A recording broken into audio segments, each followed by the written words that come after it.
तो अब हम यहाँ पढ़ेंगे डिग्री ऑफ फ्रीडम।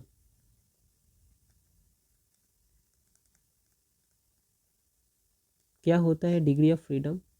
ये है टोटल नंबर ऑफ कोऑर्डिनेट्स या quantities required to completely describe the position of a dynamic system।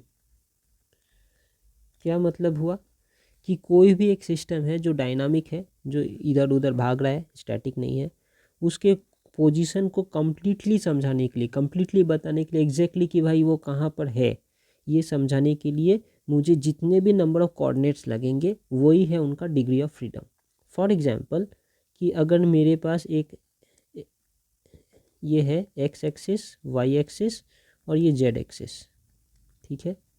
अब कोई एक पार्टिकल है जो सिर्फ ऐसे जा रहा है, ऐसे इधर से इधर जाता है, इधर से इधर आता है, ऐसे वन डायमेंशनल मोशन। तो इसका पोजीशन भाई किसी एक पर्टिकुलर पॉइंट ऑफ टाइम में यहाँ पे है। इसे समझाने के लिए क्या मुझे वाई और जेड का भी कोऑर्डिनेट चाहिए? नहीं, सिर्फ एक्स एक्सिस ये कोऑर्डिनेट ही काफ़ी है। तो इसका मतलब कि वन डायमेंशनल मोशन में only one coordinate is required, one coordinate required. One coordinate required मतलब इनका डिग्री ऑफ फ्रीडम जो है वो भी वन है, ठीक है। Degree of freedom is one. अगर टू डायमेंशनल मोशन हो, मतलब कि ये इधर नहीं, इस एक्स और वाई प्लेन में इधर कुछ ऐसे मूव कर रहा है, तो इस पॉइंट से इस पॉइंट का कुछ एक्स एक्सिस है, कुछ वाई एक्सिस है, इस पॉइंट का भी कुछ एक्स एक्सिस है, कुछ वाई एक्सिस है। तो इस पॉइंट को डिफाइन करने के लिए मुझे एक्स और वाई दोनों चाहिए, इस पॉइंट को भी डिफाइन करने एक्स और वाई दोनों चाहिए। तो इस केस में degree of freedom two, degree of freedom two होगा, यहाँ पे डिग्री ऑफ फ्रीडम वन है। अगर 3D में है, मतलब इधर हवा में कहीं है, तो एक्स वाई जेड सब चाहिए, तो 3D वाले में 3 डिग्री ऑफ फ्रीडम। आ रहा है समझ? तो इसे हम कहते हैं डिग्री ऑफ फ्रीडम। कितने मुझे कोऑर्डिनेट या क्वांटिटीज़ चाहिए जिनसे मैं उनका कंप्लीट डिस्क्रिप्शन कर सकता हूँ पोजीशन का।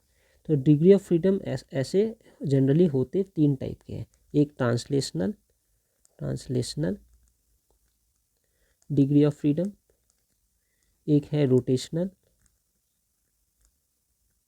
डिग्री ऑफ फ्रीडम, और एक है वाइब्रेशनल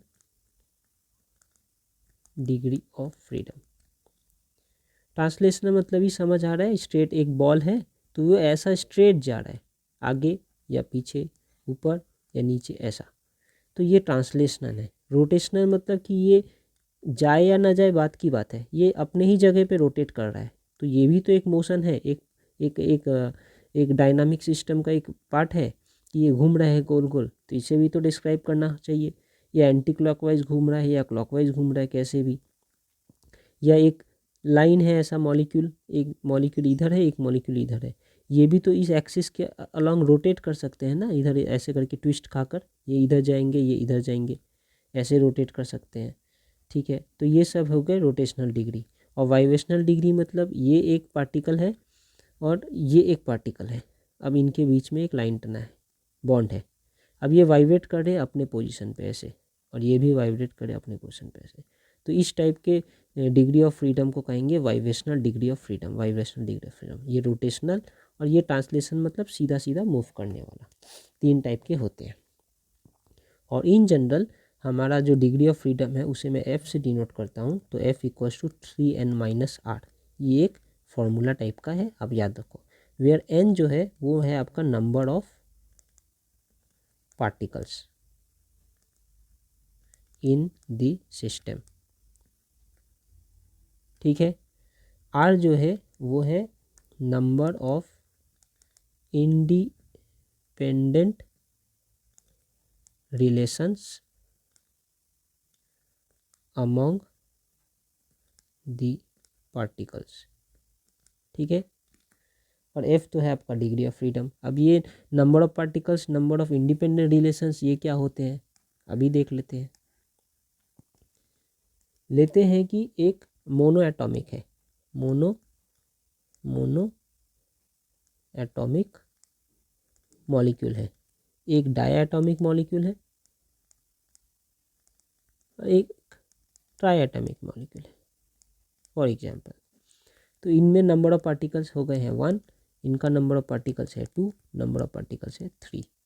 मोनो एटॉमिक कैसा दिखेंगे, एक ऐसा, ख़त्म। डायटॉमिक कैसा दिखेंगे, एक ऐसा और एक ऐसा, उनके बीच में एक बॉन्ड होगा।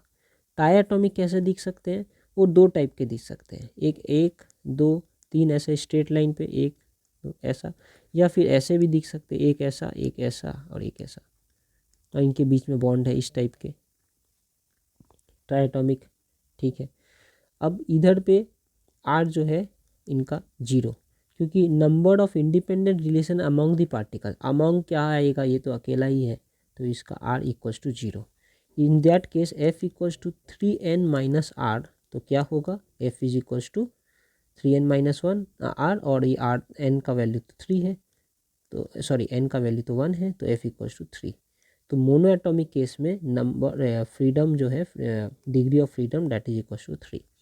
डायटॉमिक में देखिए आर का क्या वैल्यू आ सकता है, number of independent relation among the particles, तो ये एक पार्टिकल है, ये एक सेकेंड पार्टिकल, इनके बीच में क्या रिलेशन है, ये जो बॉन्ड है ना, ये इनके बीच का रिलेशन है। कितना रिलेशन हुआ, एक ही रिलेशन है।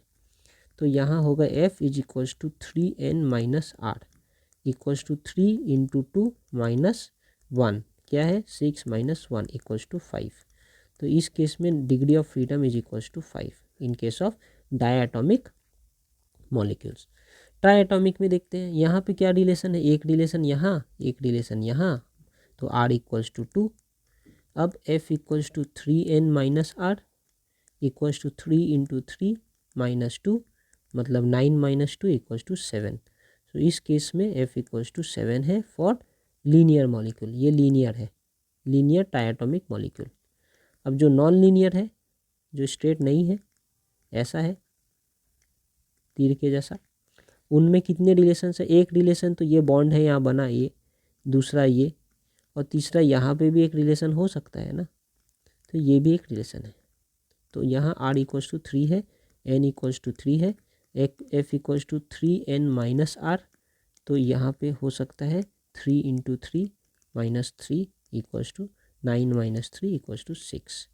तो in case of non linear F is equals to 6, degree of freedom is equals to 6। तो हमने क्या क्या देखा है, मोनो एटॉमिक में एफ 3 है, डायटॉमिक में 5 है, ट्राइएटॉमिक में 6 भी है नॉन लीनियर के लिए और 7 भी है लीनियर के लिए। इतना हमने समझ लिया है। अब आगे समझते हैं एक लॉ जिसे कहते हैं लॉ ऑफ इक्विपार्टीशन एनर्जी।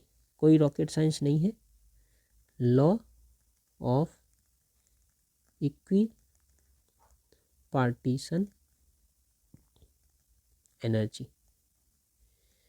ये सिर्फ इतना ही बोल रहा है, स्टेटमेंट आप बुक से पढ़ेंगे, ये सिर्फ इतना ही बोल रहा है कि हर एक डिग्री ऑफ फ्रीडम के लिए, हाँ, हर एक डिग्री ऑफ फ्रीडम के लिए जो एनर्जी रिस्पॉन्सिबल है वो है 1/2 kBT।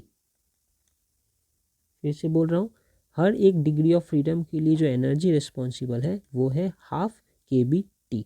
kB क्या है, बोल्ट्जमैन कांस्टेंट, बोल्ट्जमैन कांस्टेंट, इनका वैल्यू भी आपको बता दिया मैंने, 1.38 इंटू 10⁻⁻23 जूल पर केल्विन। तो ये है हर एक डिग्री ऑफ फ्रीडम के लिए। तो मेरे पास अगर एक मोनो एटॉमिक मॉलिक्यूल है, हाँ मैं पकड़ता हूँ, एक मोनो एटॉमिक मॉलिक्यूल है, मोनो एटॉमिक मॉलिक्यूल है, इनका डिग्री ऑफ फ्रीडम कितना है, 3 डिग्री ऑफ फ्रीडम है। तो एक मोनो एटॉमिक मॉलिक्यूल में कितना एनर्जी स्टोर होगा, 1 mono atomic molecule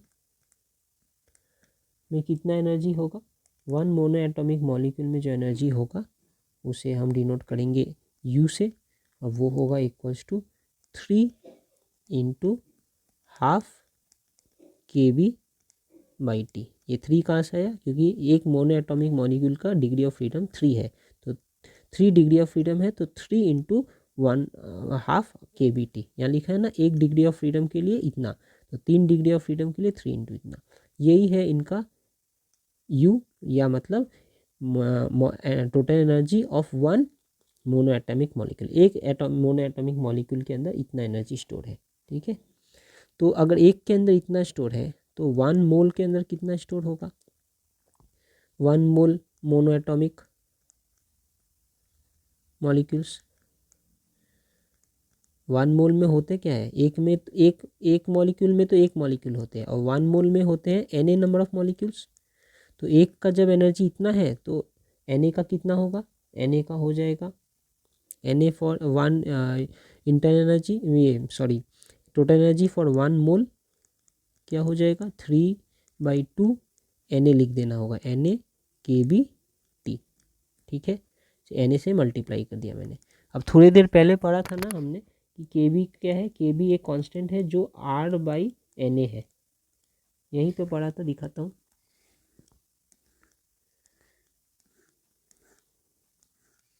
KB is a constant which is R/Na। यहाँ बोलमैन्स कांस्टेंट डिफाइन किया हूँ मैं, ये KB is a constant which is R/Na, ठीक है ना। इनका वैल्यू भी सब लिखा हूँ यहाँ पर। तो वैसे ही बातें हैं, KB कांस्टेंट है जो R/Na है, तो KB इंटू Na क्या होगा? R होगा, नीडलेस टू से। तो 3/2 R, कैपिटल R T कर सकता हूँ, ये पूरा जो है वो R हो सकता है, यहाँ से लिख सकता हूँ मैं R इक्वल्स टू KB/Na। तो ये ऐसा हो गया, ठीक है। अब हमें पता है CV, ये क्या आ गया? ये हो गया है इस molar specific heat at constant volume. Molar specific heat at constant volume. और एक होता है CP, molar specific heat at constant pressure. अब हमें पता है कि CV जो होता है वो इक्वल्स टू DU/dt होता है, वेयर U क्या है? U होता है इंटरनल एनर्जी। हमें थर्मोडाइनामिक्स में ये सब पढ़ा है, इंटरनल एनर्जी। नहीं याद है हम फिर डिस्कस करेंगे। थर्मल CV मतलब हुआ molar specific heat at constant volume is equals to DU/dt। U क्या है? Internal energy. यहाँ भी हम जो U लिख रहे हैं ना, ये इंटरनल एनर्जी है, ये U है इंटरनल एनर्जी ऑफ 1 मॉलिक्यूल, और ये U है internal energy of 1 mole. Internal energy कहाँ से आया? यही है ना, एक मॉलिक्यूल है वो, सॉरी यही है कि एक मॉलिक्यूल है, वो एक मॉलिक्यूल के अंदर कितना एनर्जी है। इनका डायमेंशन डिग्री ऑफ फ्रीडम 3 है, और एक एक डिग्री ऑफ फ्रीडम पे 1/2 KBT एनर्जी होता है। तो इनका एक मॉलिक्यूल में इतना एनर्जी है, और 1 मोल में इतने एनर्जी है। ये है internal energy of the molecule, ठीक है।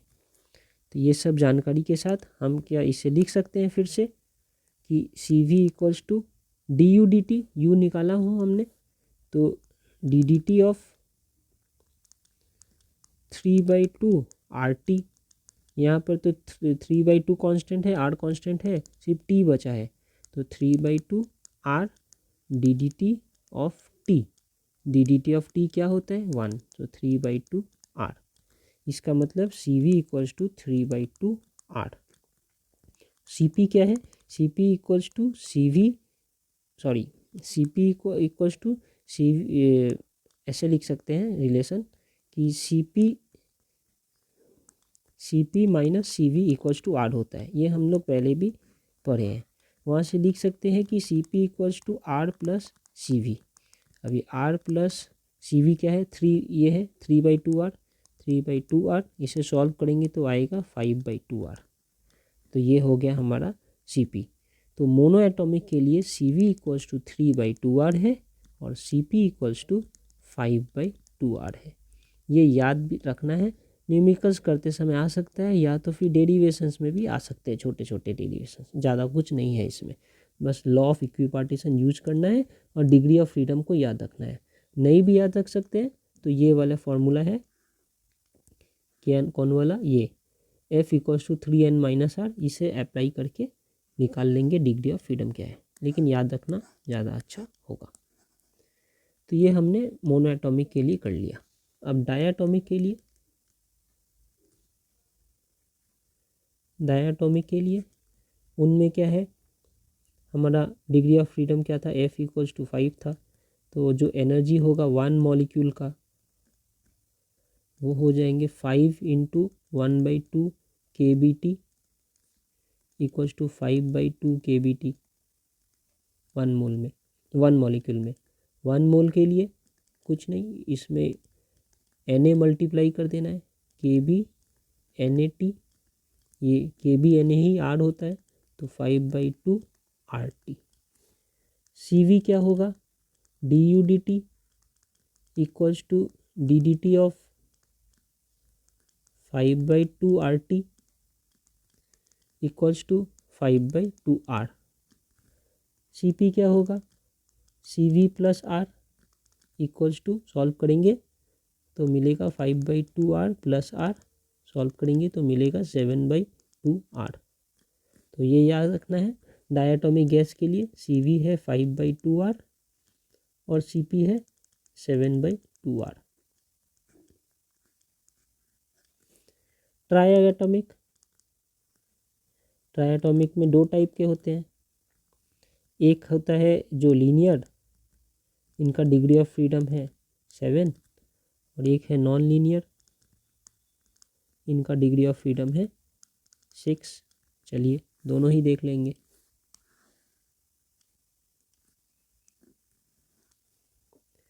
इनका एनर्जी होगा 1 मॉलिक्यूल के लिए 7 इंटू 1/2 KBT, फॉर्मूला के अनुसार इक्विपार्टीशन वाले। तो 1 मोल्स के लिए क्या होंगे, 7/2 KB NaT, Na को लिख सकते हैं, NaT को, KB को 7/2 RT। ठीक है। CV क्या होगा, DUDT equals to 7/2 R। CP क्या होगा, CV plus R equals to 9/2 R हो गया। इधर 1 मॉलिक्यूल के लिए equals to 6 1/2 KBT equals to 3 KBT। ठीक है।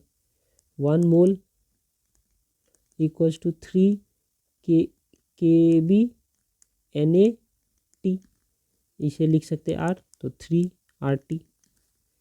CV DUDT equals to 3R होगा, और CP CV plus R equals to 4R होगा। तो ये सारे मैंने यहाँ से डिराइव कर लिया। और एक बात थी, बोलना भूल गया हूँ, गामा होता है CP/CV, उसे भी याद रखना है। अगर आप CP और CV का वैल्यू जानते हैं तो गामा भी निकल जाएगा। 9/2 डिवाइड बाई 7/2 हो गए 9/7, ये इनका गामा। सिमिलरली यहाँ पे गामा है 4/R divide by 3/R equals to 4/3। Similarly मैं अगर इधर भी देखूँ मोनोएटॉमिक और डायटोमिक में, तो इनका भी गामा आएगा, यहाँ से गामा आएगा कितना, इक्वल्स टू CP/CV, मतलब 5/3 आएगा गामा मोनोएटॉमिक के लिए। और डायटोमिक के लिए गामा क्या आएगा, यहाँ से गामा इक्वल्स टू CP/CV, मतलब 7/2 डिवाइड बाई 5/2, R तो कट जा रहा है, इक्वल्स टू 7/5। ये है गामा, किसके लिए, डायटोमिक गैस के लिए। तो ये सारी बातें हमें याद रखनी है। ओके। तो इसके बाद हम देखेंगे लास्ट टॉपिक जो है हमारा mean free path. Mean free path क्या हो रहा है, हमने पढ़ा है कि गैस जो है मॉलिक्यूल से बने हैं, और ये सारे मॉलिक्यूल्स एक दूसरे से टक्कर देते रहते हैं। तो जब एक मॉलिक्यूल दूसरे मॉलिक्यूल से टक्कर देंगे, उसके पहले कितना डिस्टेंस इस मॉलिक्यूल ने ट्रेवल किया है बिफोर कॉलिजन, उसे कहते हैं मीन फ्री पाथ। अगर मैं बोलूँ तो ये है average distance a particle travels before a collision with another particle. Average distance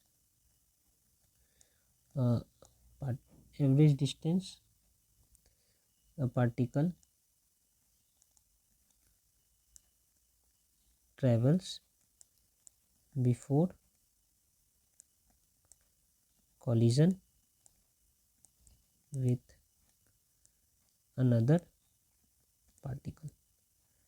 तो दूसरे पार्टिकल से टक्कर देने के पहले कितने देर तक ये एवरेज डिस्टेंस इसने कवर किया है, वही है मीन फ्री पाथ। अच्छा अब ये मीन फ्री पाथ किन पे डिपेंड होगा हम सब देखेंगे, लेकिन उसके पहले कंसीडर करते हैं कि क्या हो सकता है। ये है हमारा एक मॉलिक्यूल, ये है हमारा एक दूसरा मॉलिक्यूल। इस मॉलिक्यूल का रेडियस है r, इस मॉलिक्यूल का भी रेडियस है r। अब ये इनका सेंटर जो है यहाँ, इनका सेंटर यहाँ, इन दोनों के सेंटर के बीच में क्या डिस्टेंस है d। इसका मतलब कि कॉलिजन होने के लिए ये दो मॉलिक्यूल्स को कम से कम d डिस्टेंस पास तो आना ही पड़ेगा, तभी कॉलिजन होगा। अगर ये दो मॉलिक्यूल्स एक दूसरे से d डिस्टेंस से ज़्यादा है, दूर पे है, तो इनमें कभी कॉलिजन होगा ही नहीं। इनके बीच में, इनके सेंटर्स के बीच में d डिस्टेंस होना चाहिए कम से कम। अगर d से ज़्यादा है तो कॉलिजन नहीं होगा, और d है या d से कम है तभी कॉलिजन हो सकता है। तो ये हमने समझा, ठीक है। तो ऐसे मैं ले सकता हूँ कि ये एक ऐसा है सिलेंडर,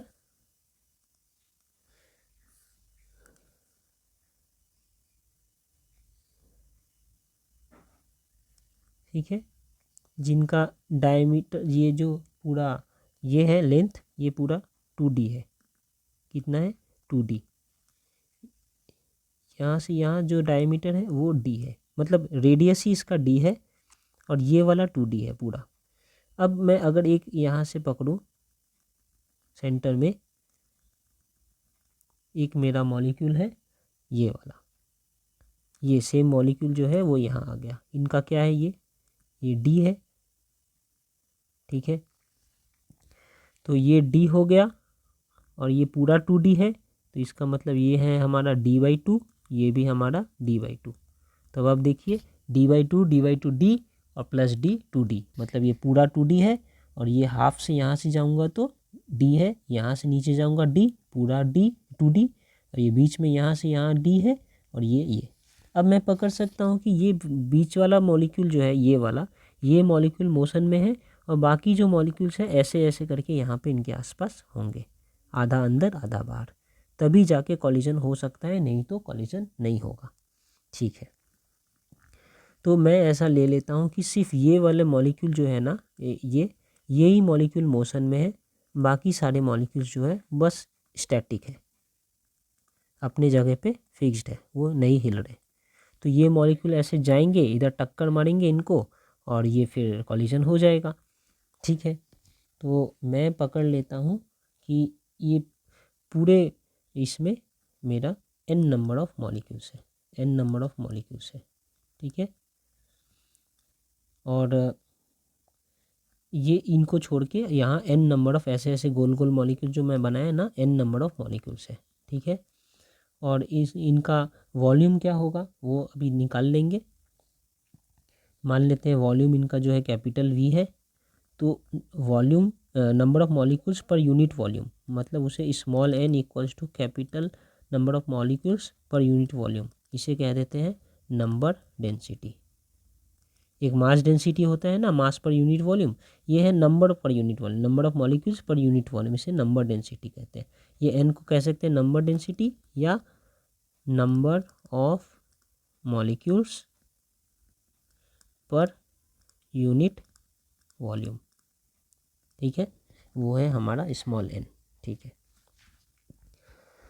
अब अगर ये एक डायमीटर जो ये वाला हमारा मॉलिक्यूल है जो मोशन में है, बाकी सब स्टैटिक है, ये मॉलिक्यूल जब यहाँ से यहाँ तक ऐसे जाएंगे, और यहाँ पर अगर n नंबर ऑफ मॉलिक्यूल्स है, तो n नंबर ऑफ मॉलिक्यूल से ही कोलाइड करेंगे, तो कितना कॉलिजन हो जाएगा पूरा ये पाइप कवर करने में, n नंबर ऑफ कॉलिजन्स हो जाएगा, ये capital n number of collisions, ठीक है।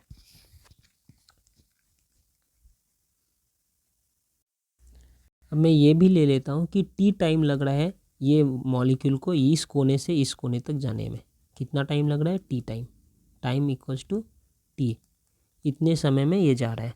और इस मॉलिक्यूल का जो वेलोसिटी है वो वेलोसिटी है v। सब लिख लेता हूँ, v ऐसा जो बार है वो उनका वेलोसिटी है। तो t क्या है, time taken to cover the length of the cylinder. Cylinder मैंने जो कंसीडर किया है इसके पूरे लेंथ को कवर करने में t टाइम लग रहा है। और v क्या है, v ऐसा एवरेज v, ये है एवरेज वेलोसिटी ऑफ मॉलिक्यूल, जो मॉलिक्यूल मोशन में है। ठीक है, तो अगर टाइम t लग रहा है और वेलोसिटी v है तो डिस्टेंस क्या है, डिस्टेंस या मैं बोल सकता हूँ length of the cylinder, length of cylinder. Cylinder इसका वेलोसिटी v है और टाइम लग रहा है t, तो लेंथ क्या है, लेंथ हो जाएगा v t। ये है इस सिलेंडर का लेंथ। इस सिलेंडर का एरिया ऑफ क्रॉस सेक्शन क्या है, यहीं देख रहा हूँ ना, डायमीटर तो इसका रेडियस तो d है, तो एरिया ऑफ क्रॉस सेक्शन क्या हो जाएगा, पाई d स्क्वायर, ये है इनका एरिया। ठीक है, तो एरिया पता है, लेंथ पता है, तो वॉल्यूम भी पता कर लेंगे। तो volume of cylinder, volume of cylinder हो जाएगा इसका length into area of cross section, area of cross section. Length तो अभी पता किया है, ये है VT, area of cross section है पाई डी स्क्वायर, ये हो गया टोटल वॉल्यूम। और यहाँ पे हमने क्या लिखा है, स्मॉल एन। स्मॉल एम क्या है, small N number of molecules per unit volume, मतलब एक यूनिट वॉल्यूम में इतने मॉलिक्यूल्स हैं, तो टोटल वॉल्यूम में कितने मॉलिक्यूल्स होंगे, तो total number of molecules in the cylinder, ये होगा स्मॉल एन जो है एक यूनिट वॉल्यूम में इतने मॉलिक्यूल्स है, स्मॉल एन मॉलिक्यूल्स। और टोटल वॉल्यूम कितना है, ये ऊपर हमने जो निकाला है we T pi D square, ये तो ये हो गए हमारे टोटल मॉलिक्यूल्स। अब जितने टोटल मॉलिक्यूल्स है उतना ही तो कॉलिजन होगा, ये एक अकेला ही मूव कर रहा है, बाकी सारी मॉलिक्यूल्स हमने निकाल लिए कि इतने नंबर ऑफ मॉलिक्यूल्स इस सिलेंडर में इधर उधर फैले हुए हैं। और ये जब मोशन में जाएंगे ऐसे तो ये सारे से टकरा कर आगे बढ़ जाएंगे, तो जितने मॉलिक्यूल्स है उतना कॉलिजन। ठीक है, तो नंबर ऑफ कॉलिजन्स क्या होगा, number of collisions, number of collisions भी सेम होंगे, यही जितने मॉलिक्यूल्स है उतने कॉलिजन्स। ठीक है, तो हमें कॉलिजन पता चल गया, हमें डिस्टेंस पता चल गया। डिस्टेंस क्या है, टोटल डिस्टेंस ऑफ सिलेंडर क्या है, लेंथ या डिस्टेंस ऑफ सिलेंडर, सिलेंडर का है वी टी। तो अब मुझे निकालना है mean free path, mean free path जिसे हम लैम्डा से डिनोट करते हैं। तो mean free path equals to total distance covered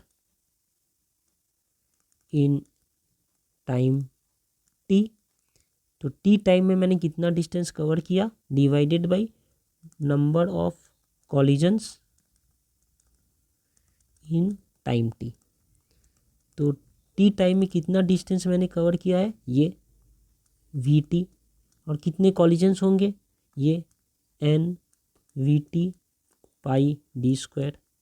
यहाँ से ये दोनों कट जाते हैं, तो ये होगा 1/n एन पाई डी स्क्वायर। तो इतने नंबर ऑफ कॉलिजन्स होंगे, सॉरी इतना मीन फ्री पाथ है, मतलब कि एक बार कॉलिजन होने के बाद कम से कम हमारा पार्टिकल इतना डिस्टेंस कवर करेगा, फिर उसके बाद दूसरे कॉलिजन होंगे। तो ये है हमारा मीन फ्री पाथ। अब यहाँ पे हमने तो सिर्फ यही कंसीडर किया है कि हमारा एक मॉलिक्यूल जो है ये मोशन में है, ये वाले, और बाकी सारे मॉलिक्यूल्स अपने अपने जगह स्थिर है। लेकिन रियल में तो ऐसा नहीं होता, ये भी मोशन में है, ये भी आते जाते रहेंगे, इधर उधर भागते रहेंगे।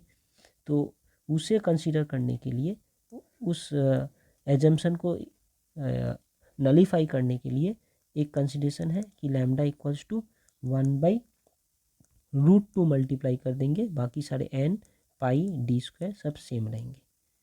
तो ये √2 अगर इसमें मल्टीप्लाई कर देते हैं तो अब ये जो है वो हमारा जनरलाइज्ड फॉर्म हो गया। यहाँ पे हमने ये एजम्पशन जो किया था कि all other molecules are at rest, उस एजम्पशन को हमने छोड़ दिया है। हाँ ठीक है, ये कहाँ से आ रहा है? After giving up the assumption that all molecules are at rest. अगर इस एजम्पशन को छोड़ देते हैं तो यहाँ पर सिर्फ एक √2 मल्टीप्लाई करना होगा। तो यहाँ से हमें मिल गया मीन फ्री पाथ का एक एक्सप्रेशन। ठीक है, ये इंपॉर्टेंट शायद डेरिवेशन ना हो, लेकिन इस डेरिवेशन से क्या क्या समझ आ रहा है कि मीन फ्री पाथ जो है वो किस पे डिपेंड करता है? वो डिपेंड कर रहा है inversely to the small n, and it also depends inversely to d², 1/d²। मतलब कि स्मॉल एन क्या है? Number of molecules per unit volume. तो number of molecules per unit volume अगर ज़्यादा होंगे तो मीन फ्री पाथ कम होगा। Number of molecules per unit volume कम है तो मीन फ्री पाथ ज़्यादा होगा। ऑब्वियस सी बात है, मॉलिक्यूल्स कम है तो डिस्टेंस ज़्यादा ट्रैवल करेंगे टक्कर देने के पहले। तो वही यहाँ से समझ आ रहा है। ये भी समझने वाली बात है, याद रखने वाली बात है। और यहाँ पे जो है वो डायमीटर की बात कर रहा है कि अगर पाइप ज़्यादा बड़ा है तो मॉलिक्यूल्स भी दूर दूर हैं तो मीन फ्री पाथ भी ज़्यादा है, और अगर पाइप छोटा है तो मॉलिक्यूल्स भी नज़दीक नज़दीक है। तो ये है। और डी तो पाइप नहीं है, डी तो डायमीटर है एक मॉलिक्यूल का, रेडियस है। इसका मतलब ये है कि हमारा मॉलिक्यूल अगर साइज़ में बड़ा होगा तो उसका मीन फ्री पाथ छोटा होगा। अगर हमारा मॉलिक्यूल जो है साइज़ में बड़ा है, उसका डी क्या था? मॉलिक्यूल ऐसा था ना, ये था आर और ये था पूरा डी। तो अगर मॉलिक्यूल का डायमीटर बड़ा है तो लैम्डा जो है छोटा होगा, मीन फ्री पाथ छोटा होगा। अगर मॉलिक्यूल छोटा छोटा है तो उसके मीन फ्री पाथ बड़े बड़े होंगे। ये वेरी ऑब्वियस है। ओके, इतना ही था इसमें। और एक मैं इसे छोटे से ऐसे लिख सकता हूँ, जस्ट एक ही इक्वेशन को दूसरे तरीके से लिखना। यहाँ हमें पता है lambda equals to 1/√n πd², ये तो हमें पता है। ठीक है, लेकिन अब हम इसे ऐसा लिख सकते हैं क्या? ये PV इक्वल्स टू nRT तो सबको पता है, n नहीं लिखते, PV इक्वल्स टू μRT लिख देते हैं। PV equals to μRT। ठीक है, ओके। यहाँ पे अगर मैं म्यू को इक्वल्स टू 1 ले लेता हूँ तो लिख सकता हूँ PV इक्वल्स टू RT। ठीक है, PV इक्वल्स टू R को क्या लिख सकते हैं? बोल्ट्जमैन कांस्टेंट पता है ना, KB इक्वल्स टू R/NA था, तो R को लिख सकते हैं KB/NA, KB/NA ऐसे लिख सकते हैं। ठीक है, तो मैं क्या इसे लिख सकता हूँ ऐसे कि NA/V, जैसे ये NA है यहाँ पर, NA/V is equals to P/T, और ये KB भी नीचे आ जाएगा। NA/V equals to P/K, KB भी नीचे आ जाएगा। लिख सकते हैं, कुछ नहीं ना। ये जो NA/V है यही है small A, number of molecules per unit volume यही है स्मॉल एन। तो यहाँ पे स्मॉल एन की जगह ये था और इसकी जगह मैं ये लिख सकता हूँ। तो लैम्डा को लिख सकता हूँ 1/√2 P/T KB, और ये πd² जैसा है वैसा। इसे थोड़ा और सजा कर लिखूँ तो ऊपर आ जाएगा KB/T√P/d²। कुछ भी नहीं किया हूँ, बस ये n के जगह में लिख दिया हूँ। ये था n/v और इसे n/v को लिख दिया हूँ P/T KB। कहाँ से आया? यहाँ से आया, ये वाले से। तो मुझे जब ये n को लिखना था in terms of Boltzmann constant, तो मैं इस तरीके से कायदे करके इसे लिख दिया हूँ √T/P/d²। तो यहाँ से भी कुछ इंटरप्रिटेशन आ रहे हैं कि यहाँ पर जो मेरा लैम्डा है वो किसके डायरेक्टली प्रोपोर्शनल टेम्परेचर है, इन्वर्सली प्रोपोर्शनल टू प्रेशर भी है, और inversely proportional to diameter square भी है। देखिए इसका मतलब कि टेम्परेचर बढ़ेगा तो मीन फ्री पाथ बढ़ेगा, घटेगा नहीं, बढ़ेगा। ये याद रखना है। ये फॉर्मूला इम्पॉर्टेंट, डेरिवेशन इम्पॉर्टेंट नहीं है, लेकिन इस फॉर्मूला से आप क्या समझ रहे हैं वो इम्पॉर्टेंट है। सूत्रांक फॉर्मूला आपको याद रखना है और इनका रिलेशन समझ कर रखना है। टेम्परेचर बढ़ेगा तो मीन फ्री पाथ भी बढ़ेगा, मतलब कॉलिजन होने के पहले पार्टिकल ज़्यादा ट्रैवल कर सकते हैं अगर टेम्परेचर बढ़ गया तो। प्रेशर अगर घटेगा तब जाकर मीन फ्री पाथ जो है वो बढ़ेगा, ठीक है। प्रेशर अगर कम हुआ तो मीन फ्री पाथ बढ़ेगा। डायमीटर, इसका मतलब कि अगर मेरे मॉलिक्यूल छोटे छोटे होंगे तब मीन फ्री पाथ बढ़ेगा, अगर मॉलिक्यूल्स छोटे छोटे हैं, डायमीटर कम है, तो मीन फ्री पाथ बढ़ेंगे। तो ये सारी बातें समझ के रखने की है।